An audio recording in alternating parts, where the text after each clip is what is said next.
नमस्कार, मैं महेंद्र कुमार। आज हम बात करेंगे छठी क्लास की, जो 6 क्लास की आपकी सामाजिक विज्ञान की बुक है, ज्योग्राफी वाली पृथ्वी हमारा आवास।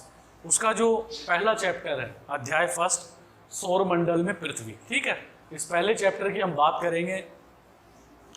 इस वीडियो को स्टार्ट करने से पहले मैं आपसे एक अनुरोध करूंगा कि कुछ मैं भारी शब्दों का भी इस्तेमाल करता हूं, तो आप उसको समझने की कोशिश कीजिए। थोड़ा सा ध्यान दीजिए मेरी बात पे, क्योंकि ये आगे आपके लिए ही आसानी करेंगे। अगर आप अभी से इन शब्दों का मतलब समझते चलेंगे तो आपके आने वाला जो पीरियड है 7वीं का 8वीं का, वो आसान रहेगा। ठीक है, तो आप इस पे ध्यान दीजिए। चलिए स्टार्ट करते हैं पहला चैप्टर।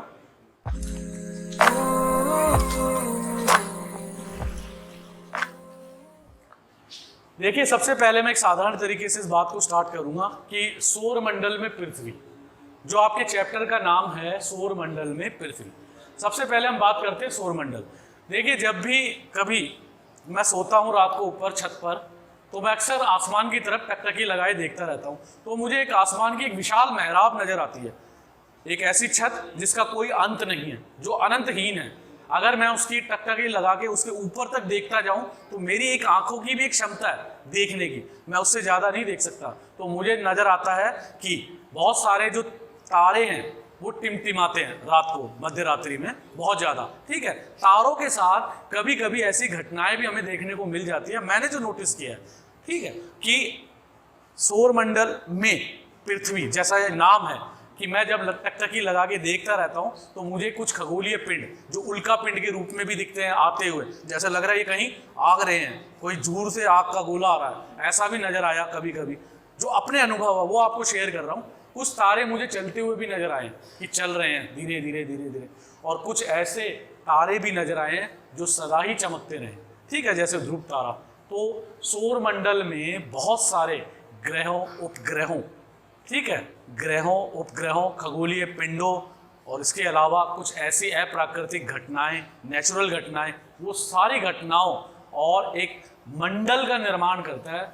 जैसे सूर्य, ग्रह, उपग्रह, खगोलीय पिंड, इन सबको मिलाकर हमारा जो है सौरमंडल का निर्माण होता है। ठीक है, और इस सौरमंडल का जो स्वामी है, हमारे सौरमंडल का जो मुखिया है, उसको कहते हैं सूर्य। ठीक है, हम कहते हैं अक्सर कि सूर्य एक तारा है। सच है ये बात कि सूर्य एक तारा है। हम सौरमंडल की बात इसलिए कर रहे हैं कि सौरमंडल का जो मौलिक ज्ञान है, शब्द का मतलब आपको पता होना चाहिए कि सौरमंडल में जो है सूर्य आता है, जो सूर्य हमारे सौरमंडल का स्वामी है, क्योंकि जितने भी ग्रह उपग्रह हैं सब के सब जो है सौरमंडल की ही परिक्रमा करते हैं। इसलिए जो है हमारे सौरमंडल का स्वामी सूर्य है, और इसलिए सूर्य के नाम पर ही सौरमंडल पड़ा है कि सूर्य की सब ग्रह उपग्रह परिक्रमा करेंगे एक निश्चित दायरे में। जो भी ग्रह सूर्य की परिक्रमा करता है वो सौरमंडल के दायरे में आता है। ठीक है, उससे आगे की सीमा का हमें ज्ञान नहीं है। लेकिन जो नए आकलन आए हैं कि हमारे जैसे कई सौरमंडल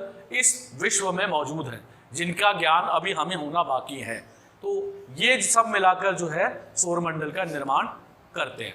ठीक है, चलिए सौरमंडल को हम आगे बढ़ाएं। अब कुछ पृथ्वी और सौरमंडल से जुड़ी हुई बातें कर लें। मैंने यहाँ लिखा है कि पूर्ण चंद्रमा वाली रात को पूर्णिमा कहते हैं, जो 15 दिन के बाद आती है।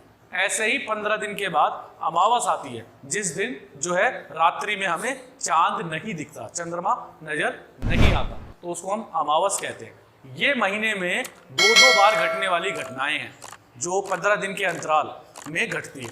ठीक है, जिस दिन आकाश में जो है चंद्रमा दिखाई देगा, अपने चरम पर होगा, उसका प्रकाश भव्यमान होगा, तो उसको हम पूर्णिमा कहेंगे। ठीक है, और ये सारा जो केंद्र है ये चंद्रमा का पृथ्वी की चारों तरफ जो है परिक्रमा के कारण होता है, और सूर्य की परिक्रमा के कारण भी होता है कि सूर्य भी परिक्रमा करता है, पृथ्वी भी परिक्रमा करती है और चंद्रमा भी परिक्रमा करता है। तो ये घटनाएं 15-15 दिन बाद 2 बार घट जाती है। ठीक है, ऐसे ही जिस दिन चंद्रमा नहीं दिखाई देता, जिस दिन आकाश में, और कंप्लीट उस दिन कुछ नजर नहीं आता, उसको अमावस कहते हैं। ठीक है, आपने अक्सर सुना होगा जो दीपावली की रात होती है वो अमावस की रात होती है। उस दिन चंद्रमा हमें नजर नहीं आता दीपावली पे। सूर्य, चंद्रमा तथा वह सभी वस्तुएं जो रात के समय आसमान में चमकती हैं, उन्हें खगोलीय पिंड कहलाती है।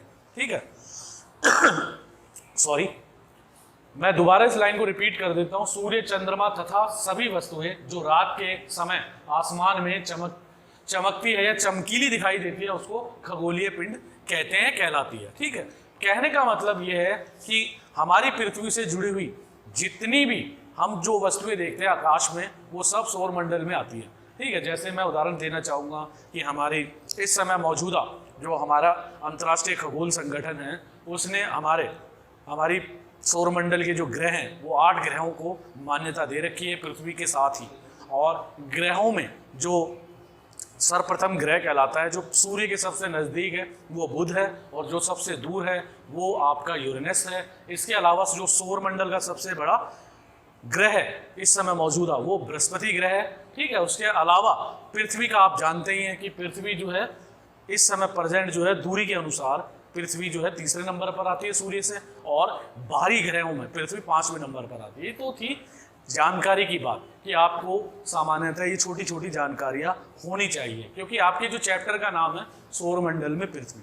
आज की इस वीडियो में मैंने ये बताने की कोशिश की है कि सौरमंडल का मतलब क्या है, सौरमंडल में क्या क्या चीज़ें जुड़कर सौरमंडल बनता है, और पूर्णिमा और अमावस क्यों होती है या किस लिए होती है। ठीक है, इसके बाद ये बात मैंने बताने की कोशिश की, क्योंकि 15-15 दिन के अंतराल में ये जो है उपग्रह, ये सैटेलाइट का जो चक्कर है वो लगाने की वजह से होती है, क्योंकि हमारी पृथ्वी का जो सैटेलाइट है वो चंद्रमा है, और पृथ्वी जो है सूर्य की सैटेलाइट है। मतलब पृथ्वी सूर्य के चारों तरफ चक्कर लगाएगी और चंद्रमा जो है पृथ्वी के चारों तरफ चक्कर लगाए। तो ये प्रक्रिया जो है चलती रहती है, इसीलिए पूर्णिमा और अमावस की घटनाएं घटती है। और ये खगोलीय पिंड की बात मैंने की। तो आज की इस वीडियो में इतना ही। अगले पार्ट में इसके आगे की बारे में बात करेंगे। चलिए, थैंक यू, धन्यवाद।